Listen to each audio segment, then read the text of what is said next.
if you really want to see if gluten is, having a cause and effect on you, you need to get rid of it for like 30 days. If I'm not intolerant to gluten, should I still avoid it? And if so, why? I know we discussed it earlier, but if we can give them like a summary and just a different idea. Yeah.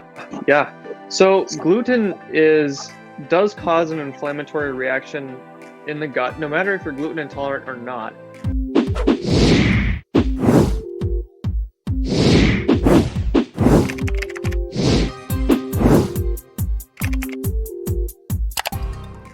It just depends on the degree at which it is affecting your gut.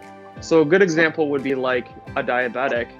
A diabetic, if they eat sugar, they don't have enough insulin to bring their blood sugar down, so it has a really bad reaction for them in particular because they have an autoimmune condition. Same thing with gluten and people with celiacs. If someone that has celiac disease and they take gluten, they're going to have a massive outbreak. They're going to have serious side effects. However, if someone who's not gluten intolerant like myself takes it, I'm still going to have a reaction, but it just won't be as noticeable, or I might not even notice it, but on the inside you're still having a reaction. It's just not quite the same because I don't have an autoimmune condition. Now, another thing to keep in mind is, remember, gluten fights for absorption same as iron.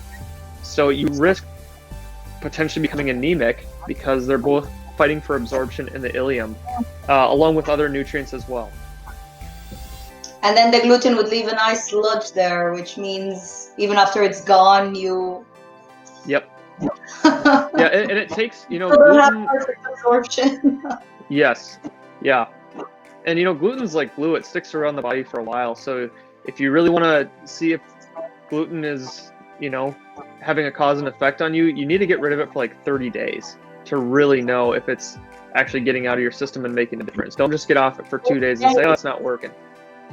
Wow, 30 days, that's really long, because let's face it, even if you go to a restaurant and you ask for something without gluten, they could be cooking with gluten and you wouldn't even know it's in the sauce or it's in the ingredients without being told it's bread or whatever.